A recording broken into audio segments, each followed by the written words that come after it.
look very stable, but they can't all last forever. De burgemeester van Port-au-Prince hoorde ik een jaar geleden. Ik dacht nog, ik moet hem eens gauw opzoeken. En daarna kwam er weer niets van. Rasoul is van alles.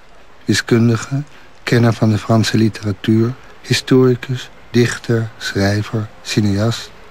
Hij zou zelfs nog rector kunnen zijn van een universiteit, directeur van een theater, misschien cultureel attaché in Parijs.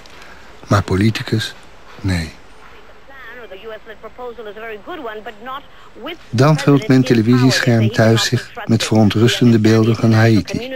En plotseling realiseer ik me dat mijn vriend burgemeester in oorlogstijd is. The capital itself, the rebels are saying that they will advance on Port-au-Prince. Now, how well defended is it and what indication... Port-au-Prince is geen goede plek om burgemeester te zijn. Ik vertrek hals over kop om te kijken hoe het een man vergaat die ik tot nu toe slechts als schrijver en dichter ken. Het slechte nieuws is natuurlijk dat mijn vriend ook de vriend van Aristide is. Hallo? Rasoul, c'est Hans. Oui, Hans. Regarde, on est à Miami maintenant, on vient d'arriver. Comment ça va? Ça va très bien, aucun problème. Aucun problème? Aucun problème. Rasoul, je me faisais des soucis pour toi. Vanuit Miami kijk ik de kat uit de boom. Ik weet dat de situatie daar gemakkelijk uit de hand kan lopen. Maar Rasoul, eeuwige optimist, weet zeker dat er geen enkel gevaar is.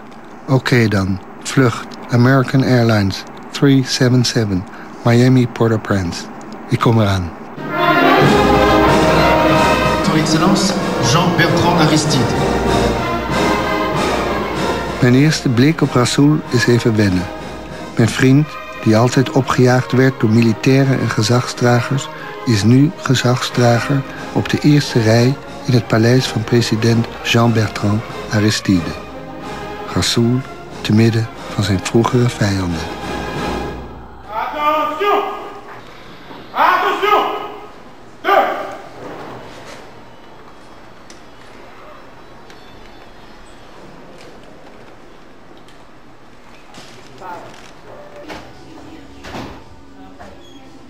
De tweede blik op mijn vriend is een vertrouwder beeld.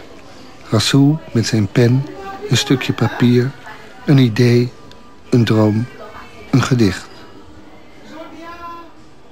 Tonton Macoute voit les rêves. Grand-mère moi, bon maman, te gagné un vieux pendule qui pas jamais suspendre sonner depuis 6h du matin jusqu'à 6h du matin. Tic-tac, toute la sainte journée. L'aime petit mon petit. Les soirs avant de dormir, moi t'ai toujours causé avec le pendule si là. Ça t'a fait me faire bel rêve. Rêve indien si bonnet, bel rêve soldat marron, des salines à pétion. En 1960, époque grève étudiant, moi t'ai caché dans le bois à cause de tonton Macoute qui t'ai voulu arrêter. Je t'ai passé la caille. Et comme yo pas de joindre moi, yo t'ai pris pendule là. Tic-tac, toute la sainte journée. Pendule là t'ai toujours continué à sonner. Journée, depuis 6h du matin jusqu'à 6h du matin. Dans le Canari, qu'est moi.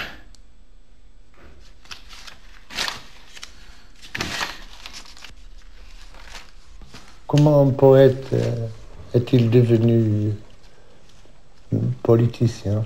Très bien. Je réponds tout simplement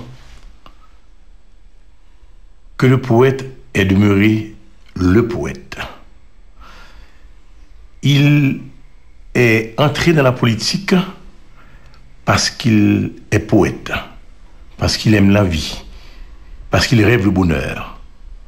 Il n'y a pas une cloison étanche entre poésie et politique, mais le poète qui sait bien.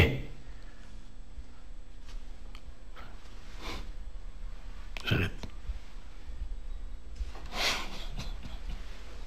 Pourquoi t'as des larmes?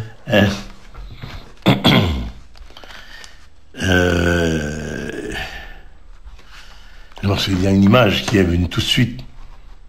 Une image qui m'est venue à la tête pendant ce moment précis. C'est quand on te gifle en prison parce que tu es poète. Ça a été une chose horrible.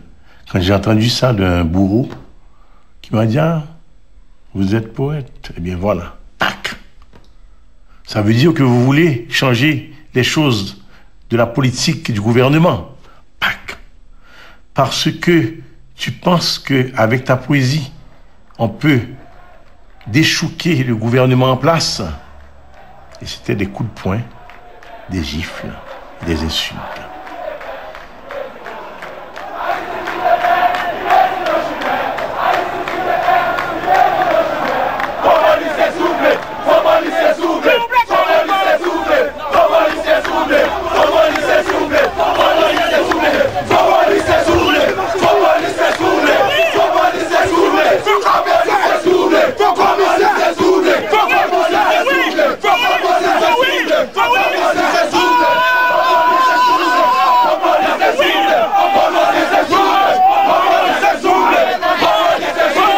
Le président Jean-Bertrand Aristide m'avait fait appeler un jeudi. On a discuté un peu et il a conclu que c'est moi le maire de Port-au-Prince. À une époque où la situation était très controversée. Et j'étais un peu hésitant. Je ne voulais pas dans un premier temps, mais hésitant parce que je sentais que le poids allait être très lourd sur mes épaules. Et finalement, j'ai accepté.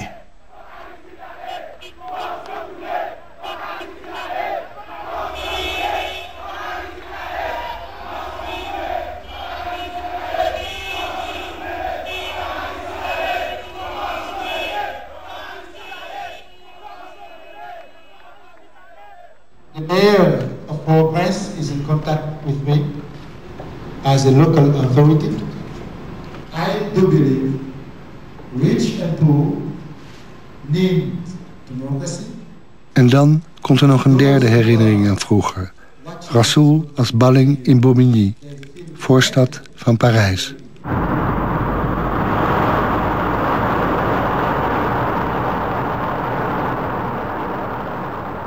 Regelmatig zocht ik hem daarop, met een tas vol boodschappen, met wat geld om de maand door te komen, opeengepakt met duizenden andere ontheemden, zonder geld, zonder perspectief, slachtoffer van zijn eigen film. Le prisonnier qui était là avant moi, il me dit « Rasoul, attention, on va nous frapper aux casernes. Mais de façon très forte, très dure. Quand on passe par la porte, il faut pas serrer trop les dents, la mâchoire. Ça va faire éclater les clavicules. Il faut pas non plus lâcher trop. Couper les dents peuvent couper la langue. » Na 25 jaar dringt de trieste aftiteling van de film pas echt tot me door. Michael Lafontaine, ballingschap in Frankrijk. Jean-Dominique, promotor, vermoord. Compère Filot, ballingschap. Marguerite Marcelin, gevangenis, ballingschap in Canada. Chantal Guerrier, hoofdrolspeelster. Ballingschap in Frankrijk, nooit meer teruggekeerd. Rodrigue Montfleury, gevangenschap, gestorven aan aids. Florence Pierre, gestorven aan aids. Ticorn, koningin Simbi, geëmigreerd. Joseph Desinus, productieassistent, vermoord door de tonton Makout. Evans Paul, producent, gevangenschap, marteling, nu de leider van de oppositie tegen Aristide. Rasoul Labouchine, regisseur, 3 maal gevangen gezet, 3 maal in ballingschap gegaan. Mexico, Frankrijk, Cuba. En nu heeft hij zijn vuist gestoken in een wespennest. De Haïtiaanse heersende klasse. Si par politique on entend être à un poste important dans l'appareil d'État et en profiter pour se remplir les poches, là je ne suis pas politicien. Si être politique veut dire, être politicien veut dire faire tout ce qu'on peut faire pour écarter les gens qui sont au pouvoir, pour prendre leur place et au lieu de penser réellement à un changement, on ne fait que changer de poche. Ça veut dire